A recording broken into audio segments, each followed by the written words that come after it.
Bom, vamos começando também, aí quem vai chegando depois vai assistindo e pode depois, obviamente, assistir tanto aqui quanto no YouTube, né? Acho que antes da gente começar a falar realmente ali das perguntas dessa semana, eu deixar um recado aí, um pedido e um recado. A gente abriu semana passada uma pesquisa, o link está na bio aqui do perfil. Para quem, enfim, for da área, puder responder e colaborar, vai ser super importante. Uma pesquisa sobre recrutamento e seleção. E ela vai servir de base, inclusive, para um curso que a gente vai lançar ainda esse mês. Nas próximas semanas a gente vai trazer aí algumas novidades, mas ela é bem importante para a gente fundamentar o conteúdo, né, o público certinho. Isso é bem importante nessa fase. Então, quem puder colaborar aí em responder para a gente é super útil. Depois eu vou compartilhar aqui também um pouco dos resultados. A gente tem visto coisas, já algumas respostas, né, que já chegaram, tem sinalizado um caminho bem interessante, né? A gente tem visto bastante questão sobre Tech Recruiter, né? Sobre processo em si, tecnologia, enfim. Então, acho que são alguns dos temas que a gente deve falar no curso. Enfim, quanto mais a gente tiver aí de resposta, a quantidade ajuda a gente a gerar a qualidade, né? Por isso é importante aí. Mas enfim, vamos às perguntas, né? Bom dia, Renato, bem-vindo, cara. Acho que começar pelo mais fácil, né? Uma das perguntas que veio aí esses dias é onde encontrar então conteúdos práticos para RH. Tá? E putz, o que não falta hoje são conteúdos. Né? Eu acho que o grande desafio é muitas vezes fazer uma curadoria desses conteúdos, daquilo que de fato faz sentido para o momento profissional, pessoal, que a gente está vivendo. Eu separei algumas empresas, pessoas, enfim, que eu acho que são sempre referências e que de alguma forma eu sempre consulto. Já até publiquei aqui, mas para deixar registrado. Então tem um blog que eu sigo muito, leio semanalmente aí, da aihr.com. É um site, uma plataforma de cursos americana, né? Só com os conteúdos são todos em inglês, enfim, mas eles produzem coisas muito boas. É um pessoal que está aí na vanguarda em treinamentos, em cursos muito práticos para RH, coisas bastante profundas, programas nas mais diversas linhas aí de transformação digital, a RH estratégico, enfim, se vocês puderem imaginar, eles têm um programa lá, um pessoal bem bacana. Acho que vale também, né, na área, focando um pouquinho mais em recrutamento, Glassdoor, Indeed, LinkedIn, Robert Half, Korn Ferry. Normalmente essas grandes empresas de hunting, elas produzem muito conteúdo prático e muito conteúdo relevante, né? Eles têm boas, um time muito especialista, então dali sempre sai coisa bacana. Acho que vale a pena também pensar nas grandes consultorias, né? Accenture, McKinsey, Boston Consulting Group, Deloitte, KPMG, enfim, sabendo procurar, Ernst. Esse pessoal produz também muita coisa boa. Eles têm laboratórios de inovação e pesquisa com times dedicados, então sai muito trabalho bom mesmo. E é óbvio que isso varia muito, né, do teu porte de empresa, da maturidade do teu time, né, os próprios sites de de ATS aí, para ficar nos dois mais famosos aqui no Brasil, Gup e Kenobi, mas você tem aí Recruitier, você tem outras plataformas que também geram bastante conteúdo. Então acho que isso é uma questão de pesquisa e curadoria mesmo. Acho que esse talvez seja o maior desafio nesse momento. E aí, uma outra pergunta que de alguma forma sempre aparece, né? Às vezes ela muda um pouco ali a forma de aparecer, mas de alguma forma ela está sempre aí. Quais são as ferramentas para recrutar melhor, né? Que ferramentas eu devo utilizar para recrutar melhor? Bom, para responder isso de forma mais assertiva, deveria ter mais dados de contexto, né? Admitindo, enfim, que não tenho isso, né? E é difícil muitas vezes você ter todo esse conjunto de informações por aqui. Vou tentar falar de alguns pontos que eu acho que são importantes mesmo. Dois deles são de ferramentas propriamente dita, né? O outro eu acho que tem mais a ver com conceito, mas que também até para operacionalizar o conceito você vai precisar de ferramenta, né? Então, a primeira coisa, acho que para recrutar melhor, você precisa entender o negócio. Quanto mais você conseguir agir de forma preventiva e não reativa, ou seja, antecipar a demanda por vagas, mais assertivo você tende a ser no processo, tá? Então acho que esse é o primeiro ponto. O segundo ponto importante numa época como a gente vive hoje, né, a McKinsey, salvo engano, no final dos anos 90, ela publicou um estudo chamado War of Talents. Se jogar no Google vai achar aí, um estudo já relativamente antigo, enfim, falando sobre essa guerra de talentos que ela previa, né, para o mundo. E isso, de fato, se concretizou, né? A gente tem uma busca insana por talentos, principalmente na área de tecnologia. Isso chega a ser bizarro, né? Essa semana, fazendo um curso, o pessoal comentou que o cara utilizou uma frase que eu achei muito interessante. Falou, hoje o mercado de tecnologia é como um Tinder invertido, né? Você tem 10 matches e você ouve 9 nãos. Então, é exatamente isso que tem acontecido, né? Um mercado muito aquecido.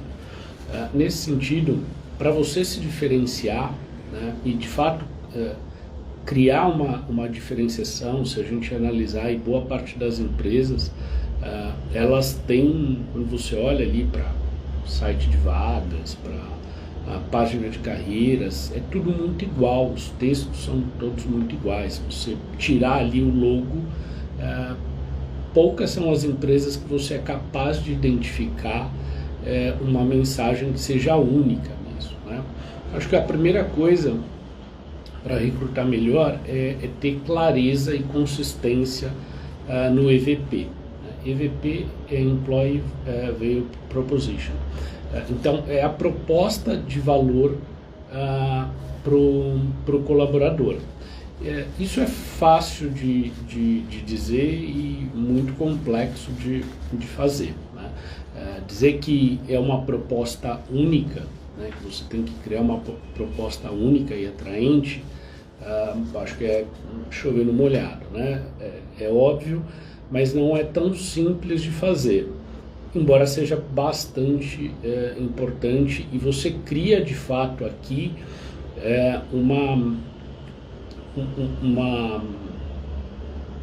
de alguma forma você consegue, através de um EVP bem definido, bem trabalhado, você vai conseguir antecipar, né, ou trabalhar toda a demanda que você poderia atuar só de forma reativa no recrutamento. Você trabalha naqueles candidatos, né? Você vai, de alguma forma, convencendo, namorando aquelas pessoas, para que quando a vaga estiver aberta, de fato elas tenham a certeza, né, ou tenham ali a vontade de se candidatar, né? O EVP é uma ferramenta, na verdade, para mim é muito mais uma ferramenta, um conceito, né, uma prática bastante importante para que você possa criar uma diferenciação frente a diversas outras empresas, né? Hoje você não concorre por talento simplesmente no seu mercado, você concorre com todo o mercado, né? E muitas vezes hoje, em tecnologia especificamente, não estou falando mais de um mercado limitado pela geografia, né? Hoje o mercado é global, eu posso contratar alguém na Índia, na China, na Rússia, né? Estados Unidos, sei lá, qualquer país do mundo para tocar um projeto de desenvolvimento. Então, não necessariamente a tua briga por talento, ela é uma briga local. O Brasil, de forma geral, tem poucos, quando a gente compara, obviamente, a demanda, tem poucos profissionais de tecnologia. O real é muito barato, né? Conheço empresas americanas, enfim, que hoje contratam desenvolvedores brasileiros pagando em dólar. É quase impossível você fazer frente a qualquer proposta de remuneração que é paga em dólar, né? Isso é uma realidade do mercado, né? Então, via de regra, você não vai conseguir competir só na remuneração. A remuneração não pode ser o único critério, né? Então, o EVP te ajuda a construir, né? Ele te ajuda, não, ele vai te dar esse guia de fato como criar uma proposta de valor única para os teus colaboradores, né? E obviamente para os candidatos. Eu acho que depois de passar para o EVP e aí passar algumas dicas de como você pode levantar, né? Fazer o trabalho de definição de um EVP é um trabalho de médio prazo. Estamos falando aí de 6, 7, 8 meses, na maioria das vezes. Dá para fazer, né? Dá para ter insights antes? Dá para ter insights, não necessariamente você precisa fazer, embora seja altamente recomendável trabalhar com um grupo focal, enfim, mas entrevista estruturada, tal, acho que tem algumas outras práticas que podem te ajudar a ter alguns insights de por onde começar o teu EVP, né? Então, o primeiro deles, e aqui já vou responder duas perguntas em uma só, juntei aqui, é você colher nas entrevistas de desligamento, entender por que as pessoas estão saindo, né? Isso já vai te dar um bom insight do que elas valorizam. Se elas valorizam ponto A, B e C, talvez isso seja algo relevante para você ter no teu EVP. Tá? O segundo ponto que eu acho que você pode analisar também são as recusas dos candidatos nas ofertas, né? Então, para aqueles candidatos que chegaram, por exemplo, até o final do processo de recrutamento e, ao receber a oferta, recusam, obviamente eram candidatos que estavam comprometidos com o processo, que estavam interessados, mas que não viram valor na proposta que você fez. Por quê? Né? Isso é um bom ponto para a gente entender elementos que podem nos ajudar a construir esse EVP. E o segundo e o terceiro ponto aqui, falando de estruturas que, né, esses pontos que eu falei até agora são basicamente gratuitos, né? Você já tem um custo de ter a tua equipe de RH e simplesmente mapear ali na entrevista de desligamento os pontos. A mesma coisa quando você tem na recusa da oferta, o recrutador fazer esse levantamento. Então isso não adiciona custo de forma significativa. E o terceiro ponto é fazer uma pesquisa em plataformas, né, em redes sociais, plataformas sociais, para avaliar o que as pessoas estão dizendo sobre a sua empresa, sobre o processo seletivo. Então aí você tem Indeed, nem todas as empresas estão no Indeed, ou tem uma quantidade de dados significantes no Indeed, mas você já tem bastante hoje no Glassdoor, né? No Brasil era Love Mondays, mas a Glassdoor comprou a operação do Love Mondays no Brasil, então ali você tem bastante coisa, no próprio LinkedIn.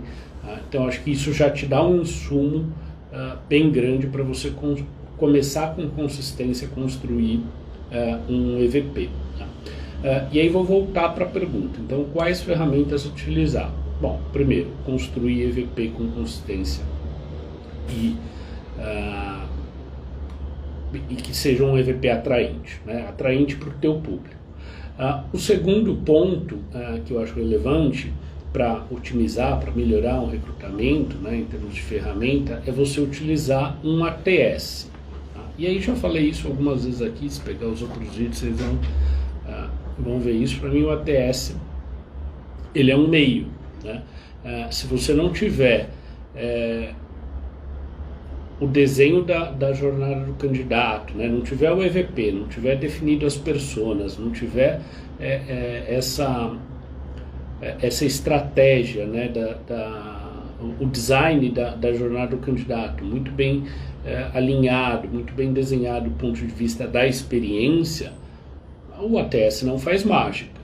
Tá? Tem alguns melhores, outros nem tanto, enfim, acho que não cabe aqui também ficar discutindo isso, mas o ATS é uma ferramenta que pode ajudar muito. Né? O ATS faz a gestão do processo seletivo, então ele vai fazer a análise, na verdade, na primeira fase ali, né, de todo o processo seletivo. Na verdade, eu nem considero a primeira, porque de fato a primeira é a descoberta da vaga, mas a partir do cadastro da pessoa no processo seletivo, esse candidato ele entra no ATS, né, e ali você começa todo o fluxo. Então, desde as triagens mais básicas, de requisitos obrigatórios, enfim, depois perfil, testes, assessments diversos, entrevistas e tal. É o ATS que faz a gestão de todo esse processo, podendo fornecer feedback de alguma forma, ferramentas mais avançadas, feedbacks personalizados em tempo real, enfim. Mas é importante pensar a experiência. O que o ATS ajuda a fazer é você ter uma dinâmica de gestão muito mais ágil, né? Muito mais assertiva, muito mais visual. Né? Mas ele não faz mágica. Se o seu processo for ruim, como dizia um cara que eu trabalhei alguns anos atrás, você vai fazer merda mais rápido. Tá? E isso provavelmente não é algo positivo em nenhum negócio. Então você precisa tomar cuidado para não focar só na ferramenta e esquecer dos processos e da experiência. Tá? Mas de fato a ATS é uma baita ferramenta se você souber utilizar. E o terceiro ponto são as redes sociais. Utilizar as redes sociais para, primeiro, descobrir, se relacionar com os candidatos, né? E entender de fato o que essas pessoas estão buscando, estão valorizando, né? Não fazer do seu LinkedIn, eu vejo muito isso quando a gente olha para o LinkedIn das empresas, né? Você abre lá uma página de uma empresa no LinkedIn, e às vezes ela tem lá, sei lá, 100 mil, 200 mil seguidores, é uma grande empresa, mas quando ela posta, ela tem 15, 10, 20 curtidas. Né? O nível de desengajamento é extremamente alto. Né? Provavelmente aquelas pessoas que estão curtindo são funcionários, enfim, se não tem um nível de engajamento alto na página de carreira, ou na própria página da empresa. Né? Outro erro crasso é fazer dessa página tipo um job board, sabe? Só posta ali as vagas e acabam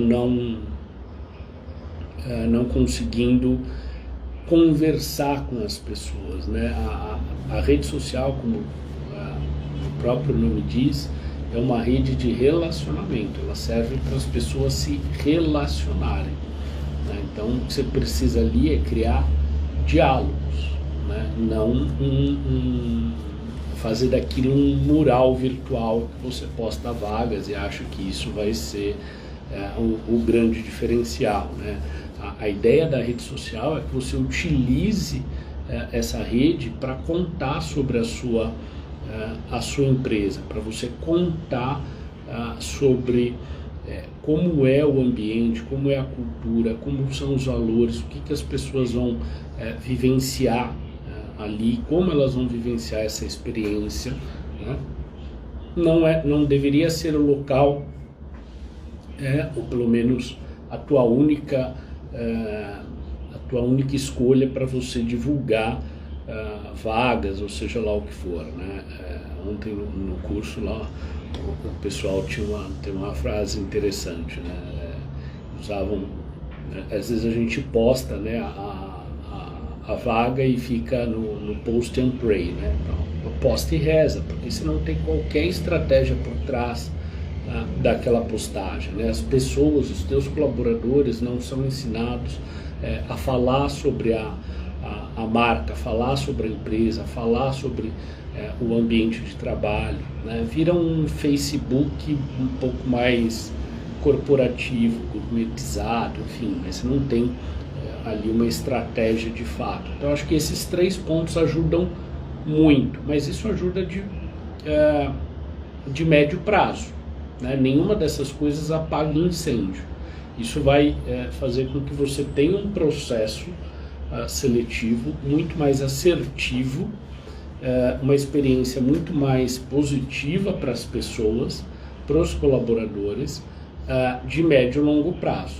No curto prazo, talvez tenha que adotar outras estratégias, né? Se o recrutamento tiver ali problemas, se for uma dor, muito provavelmente você vai ter que adotar outras estratégias, trabalhar com outras consultorias, né? Aliar recrutamento interno com externo,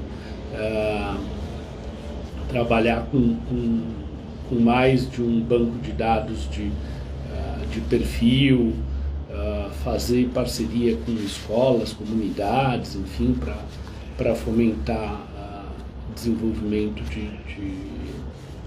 de novos projetos, né, na área de recrutamento. Então, aí você precisa olhar um pouco o cenário, né? Acho que esse é um ponto sempre importante. Precisa ter um diagnóstico muito claro do cenário para fazer qualquer coisa, né? Se a gente sai fazendo sem ter um diagnóstico minimamente claro do que está acontecendo, a chance de dar certo é muito pequena, porque você está atirando para tudo que é lado. Alguma coisa às vezes até acerta, mas em termos de eficiência o resultado é muito baixo. É muito esforço para pouco resultado. Então acho que isso era um pouco do que eu tinha hoje para a gente conversar sobre essa questão das ferramentas, né? Acho que tem muita coisa que a gente pode fazer, entender quando a gente fala, né, das redes sociais, quais são os principais canais, né? Nem todo mundo precisa ter Facebook, Twitter, LinkedIn, Instagram, TikTok, YouTube, enfim, você não precisa estar em todas as redes sociais, mas você precisa estar nas redes sociais que fazem sentido para o teu público, né? Para o conjunto para as pessoas que fazem parte da tua organização. Então, se você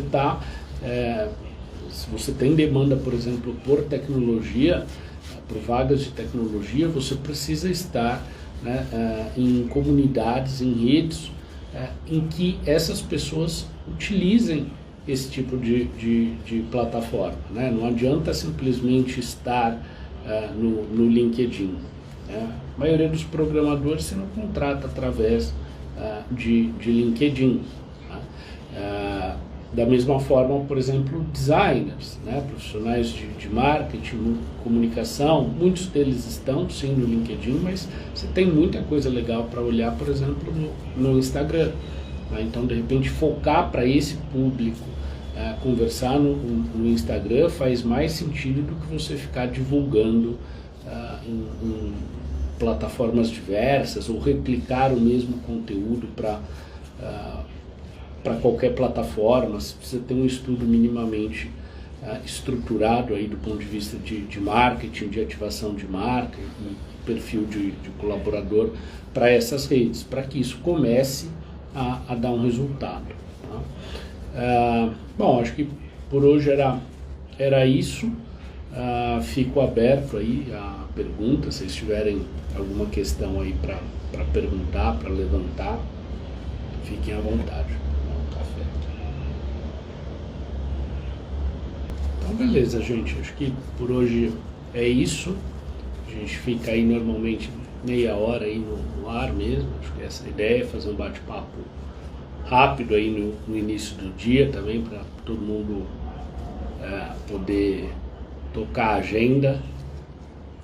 8 horas, André, chega aí na próximas 8, a gente troca uma ideia, mas pô, de qualquer forma valeu aí, obrigado pela presença, valeu a todos, ótimo dia, bom trabalho aí para todo mundo, abraço galera.